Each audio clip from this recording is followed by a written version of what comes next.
Welcome, everybody, to today's work session, the Raleigh City Council. We are going to start with the interlocal utility merger agreement, and we have Ken Waldrop coming up to speak to us. Hi, Ken. Hello, Madam Mayor.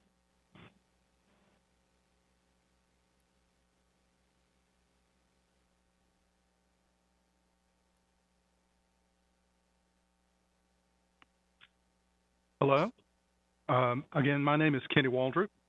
I'm an assistant director with your utility department, and today I want to take a moment of reflection and celebration around a key milestone for the 20-year-old utility consolidation that resulted in what we call today Raleigh Water.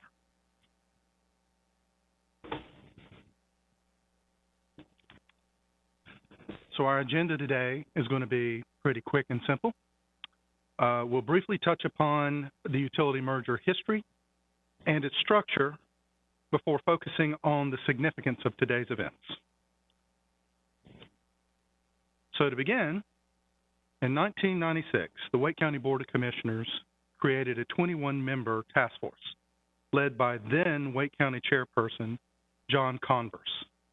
Now that task force was to evaluate various near and long-term alternatives for expanding water and wastewater service throughout the urban service areas of the county.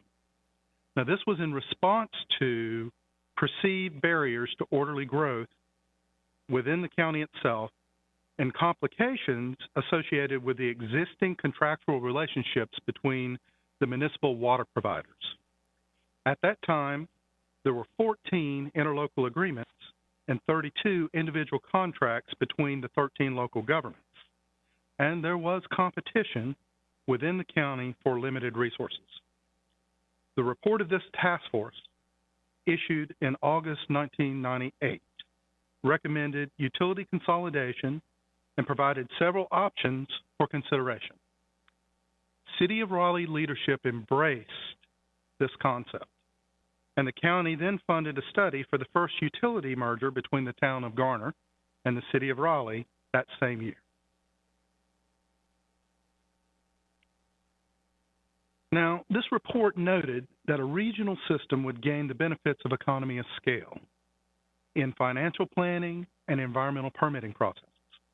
It would also provide certainty and stability in system growth and construction.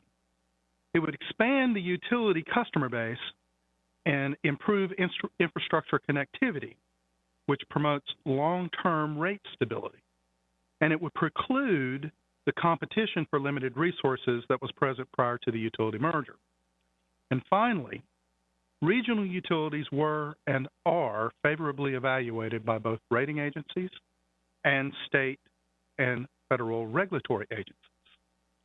For this particular utility consolidation, the Secretary of what is now the Department of North Carolina's Environmental Quality, Mr. Bill Holman, offered additional incentives in the terms of promised cooperation with state-level environmental permitting. So ultimately, there were 6 utility consolidations that occurred between the city and the towns of Garner in March 2001, Roseville in January 2002, Wake Forest in January of 2005, Knightdale in May of 2006, and Zebulon and Wendell in October 2007. To the west, there was a utility consolidation that occurred between the town of Cary and the town of Mooresville. Today, only 5 separate municipally owned utility systems exist within the county: Raleigh, Cary, Apex, Holly Springs, and Fuquay-Varina. There was a common agreement framework that consolidated utility functions and customers of the separate utilities under the city through its Public Utilities Department. The agreement transferred assets and personnel to the city. I'm an example of one of those transferred personnel. And it provided a mechanism for the merged communities to secure fixed water and sewer capacity with a reasonable growth factor. It also provided a mechanism for merged communities to include system improvement projects and for the city to bring the merged community system up to city standards. Costs for this were funded by the rate differential, which is the difference between the existing community rate and the city of Raleigh rates at the time. And it was for a set period of time described by your staff as the merger window. Revenues were estimated based upon growth projection and historic revenue patterns provided by the merged communities. Success was measured using a financial pro forma model. And towns used the scheduled rates and fee increases to manage the length of the merger window. In all of the mergers, major capital projects were undertaken to improve water and sewer systems. This included the removal of galvanized lines with lead appurtenances, the replacement of failing infrastructure, and the reduction of wet weather flows in the collection system through system upgrades. Thus, the utility mergers allowed for the implementation of advanced asset management programs in each town, a process that is now mirrored system-wide. The merger agreements and the financial pro formas needed to be adaptive and robust to deal with changing conditions or incorrect assumptions. For example, droughts and a new tiered rate structure within Raleigh led to reduced per capita demand that changed some revenue projections. Changes in the economy and development conditions led to slower than anticipated growth, which changed other revenue projections. Finally, capital infrastructure costs were higher than expected. Throughout all of these events, the interlocal relationships remained very strong, and the communities adapted together within the agreement framework under these new conditions. So now the reason that we're here today at this point of celebration. Today, consent agenda item H1, titled Interlocal Utility Merger Agreement, Town of Zebulon, Amendment Number 2, marks a significant achievement. 20 years and 2 months after beginning this journey. With the approval of this amendment, all 7 communities served by Raleigh will enjoy the same rates, fees, and charges at substantial communal savings to ratepayers in the merged communities, as shown by this table. For example, Knightdale, Wendell, and Zebulon customers at the end of this fiscal year, with the adoption of this last amendment, will see collective savings of $40 to $70 per bill. We will also be nearing the completion of all merger-related projects, which represents a substantial investment by our collective communities of approximately $95 million in this same time frame, all funded by the rate differential, which will sunset July 1st of this year upon adoption of agenda item H1. Finally, this 20-year experience has become a national peer community model.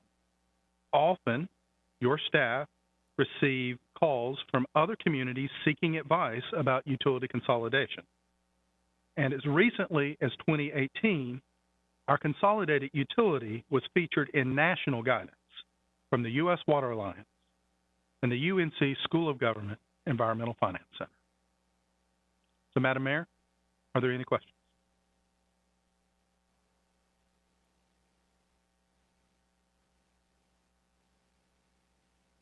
Councilmember Cox has a question. Yeah, I was just wondering how these mergers affect county residents that are using Raleigh water, or do they not? They do not. Okay. Well, with an exception. I need to clarify that. Each merger community had higher external or outside city rates based on a multiplier. So in Zebulon, for example, the existing rates today are $127. There's a community outside of Zebulon where that is effectively twice. So for that limited community, they will see a very substantial saving. For that community outside of Zebulon, you mean? That is paying double rates. So they're effectively see a much larger savings than the internal customers. Okay, so then, but there will still be other places in Wake County that are using Raleigh water that will continue to pay double rates, though, right? That is correct. Have we ever had any discussions with Wake County about doing something about that? Because I know we've received in the past many complaints from Wake County residents that are paying double the rate.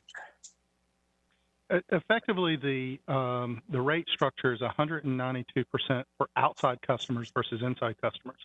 And every year during the budget cycle, staff explore what it would mean to recommend changes. We have not, in the last several budget cycles, recommended changes.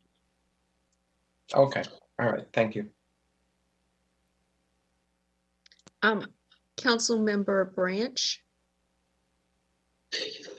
Thank you for the presentation. As from what I heard, while we were under this merger agreement, the difference in cost paid for a lot of upgrades and improvements within those systems. Going forward, how would any major upgrades in one of these communities be covered? Well, the entire system under the merger agreements are treated the same. So all upgrades are shared by all customers across all 7 communities.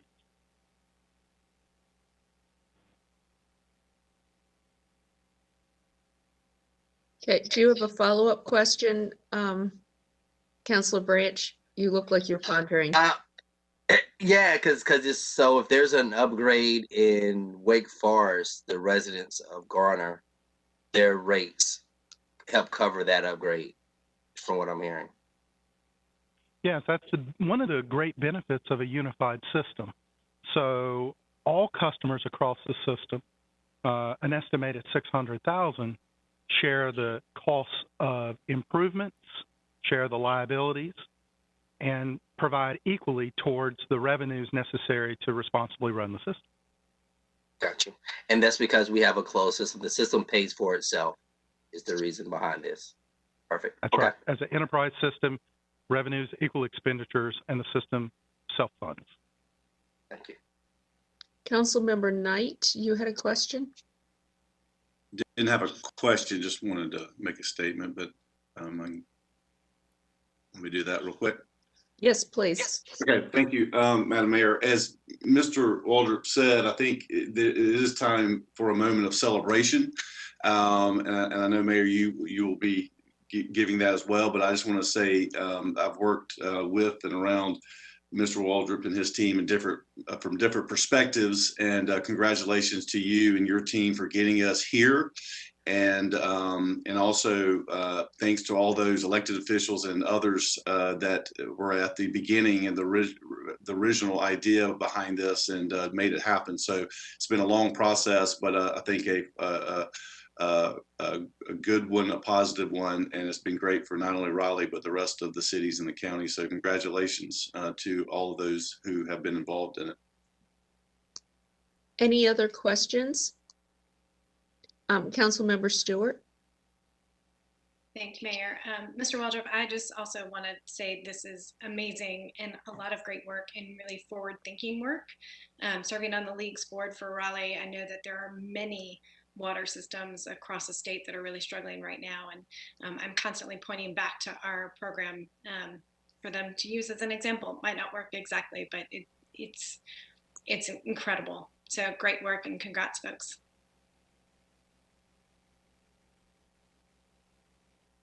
Anyone else?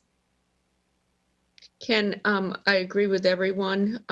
When you mentioned the name of Commissioner Converse, it was like, man, that takes us back quite a way. I believe you said to 1998. So this has been a long time in the making, and a lot of good work was, and visionary work was done by a lot of good people. I know you will keep it up. And I just want to say thank you.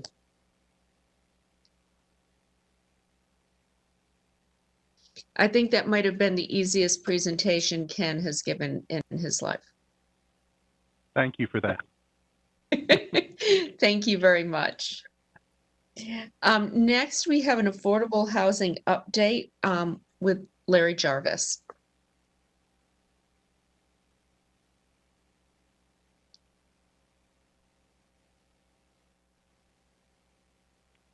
So good morning, Mayor and Council. It's good to be here.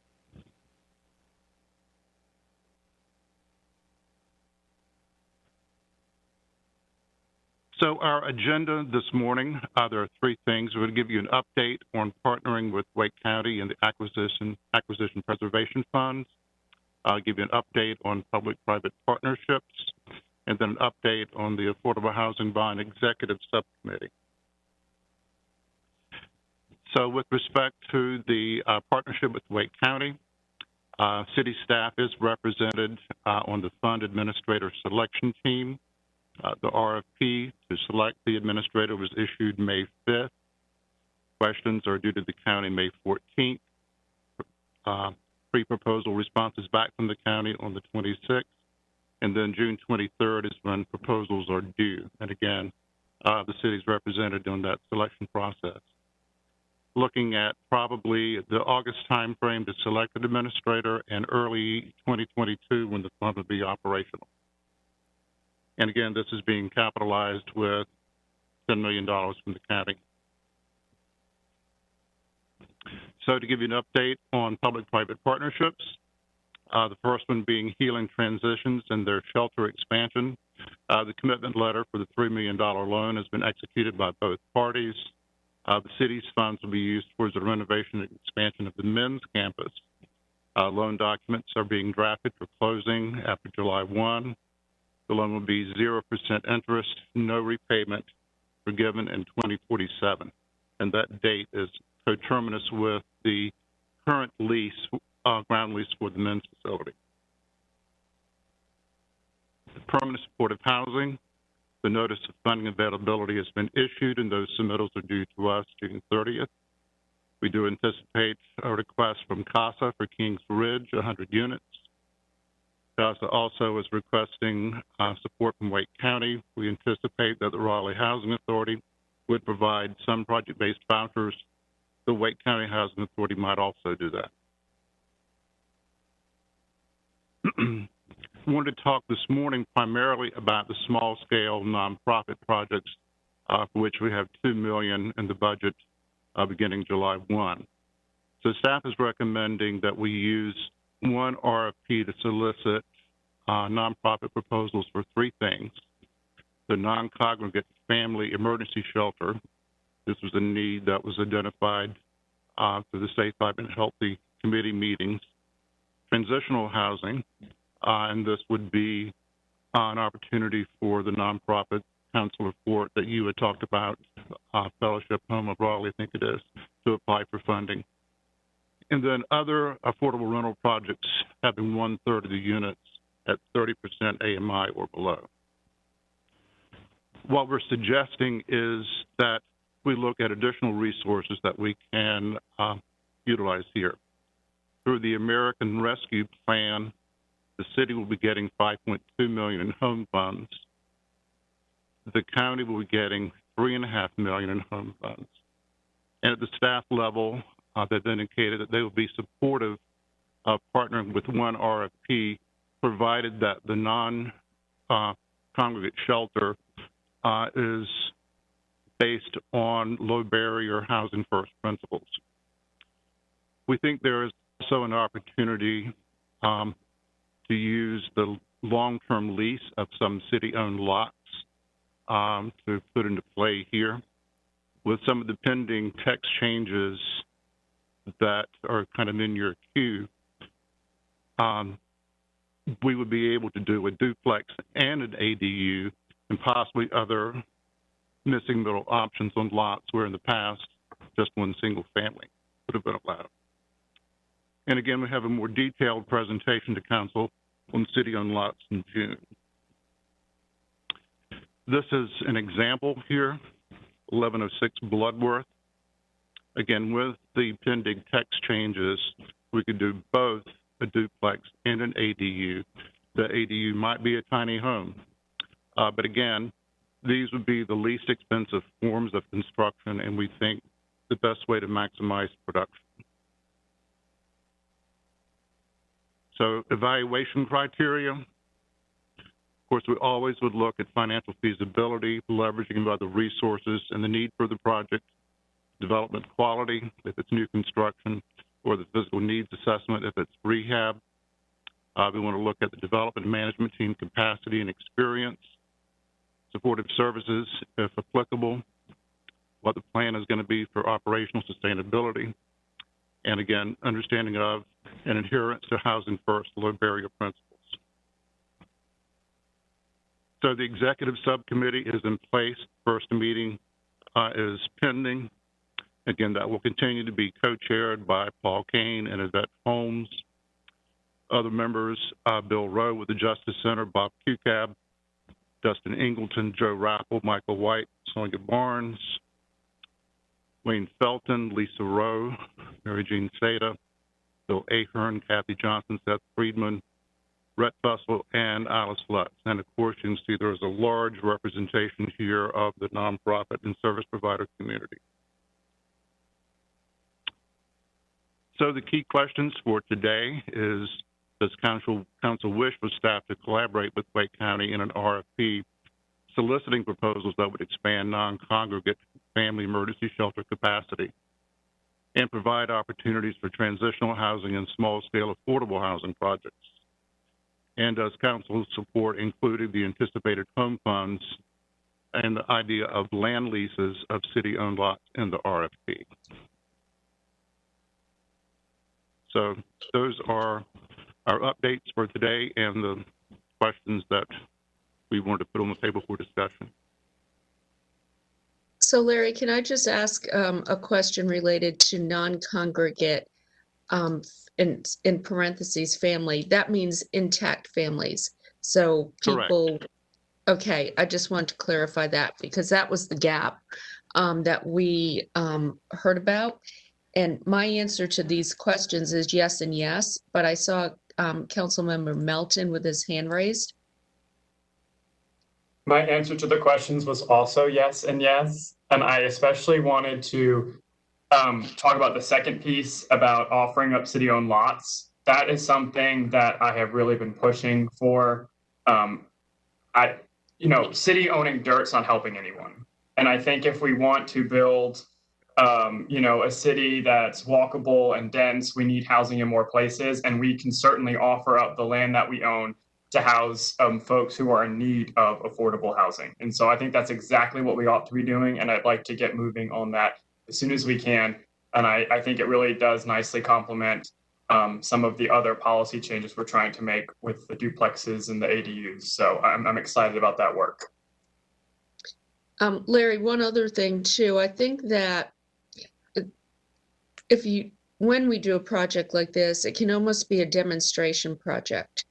I think some of our home builders are having a little bit of an issue kind of reimagining what they could do. And perhaps one of the things that we can do is show them that this is a path forward where you could build duplexes. It's not just building large single family homes. So if we could think of something as a demonstration project and invite people in, have them be part of it, I think that would be would help us move forward in our goals. The other question I had was related to the tiny home pilot project that we have discussed. I think you and I have discussed this for 5 years now, but where are we with that in the list of priorities? And I think what we discussed was two potential pilot projects, one being a tiny home on city-owned property, tiny home community, the other being a tiny home community that a developer would bring forward to us, where we could kind of walk through the regulatory system, kind of be a learning experience for us and them. but I'm wondering where we are in both of those. The idea of the tiny home community on city-owned lots will be a part of our presentation in June, more broadly about all of our city-owned sites. We did have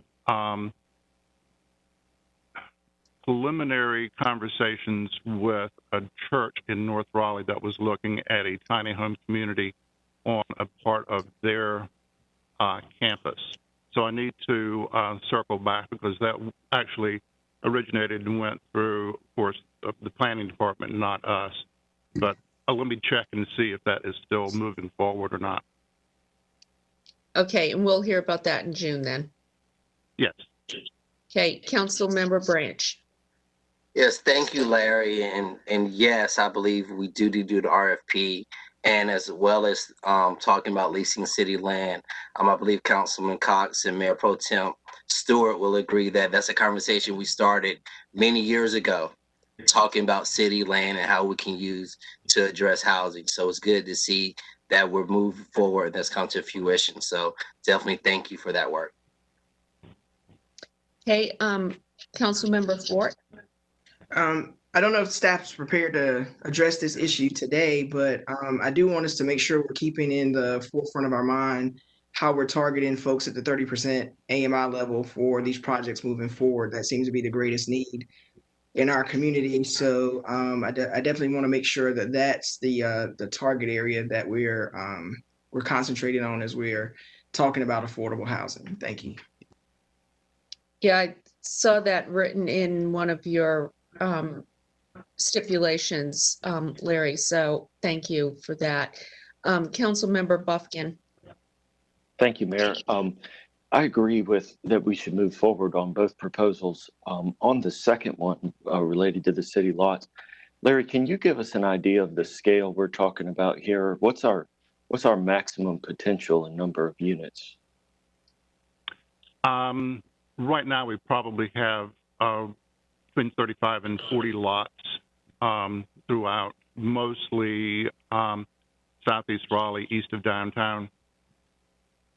And again, in years past, what would have been the disposition of these lots is that we would have put them out there to a home builder to build some affordable home ownership units. And that has worked well in the past, but it's only affordable to the first buyer. So we think our affordable housing goals are better met to retain ownership and to have a rental product there so we can control the affordability long term. Okay. I have one additional question, Larry.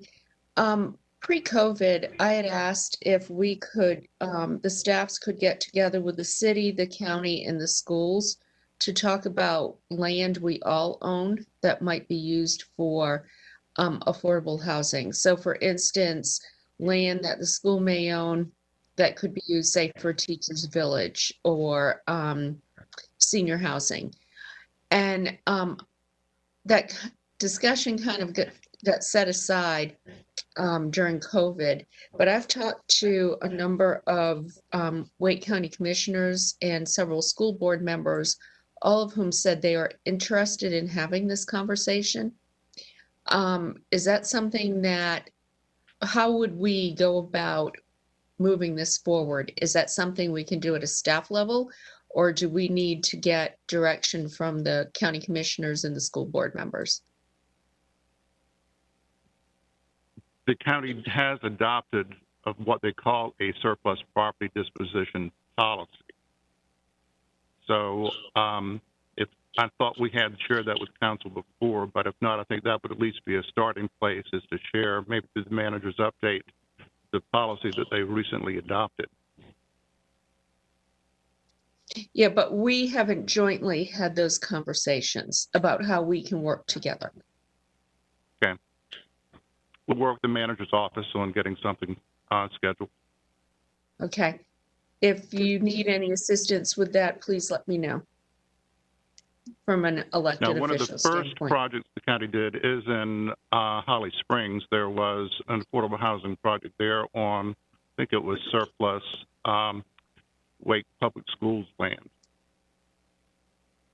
Yeah, they were also looking at in Cary for school property. So I know there's been discussions, but I would like to see us have a more formal discussion to see how we can work together. Again, we'll coordinate with the manager's office on that. Okay, thank you. Any other questions for Larry? Okay, Larry, I think you have your marching orders. Good work. I think that's well thought out, and I look forward to this. Thank you. All right, thank you. Okay, that is the completion of today's work session. We'll be gathering back here at 1 o'clock for our regular meeting. Thank you, everybody, for joining us.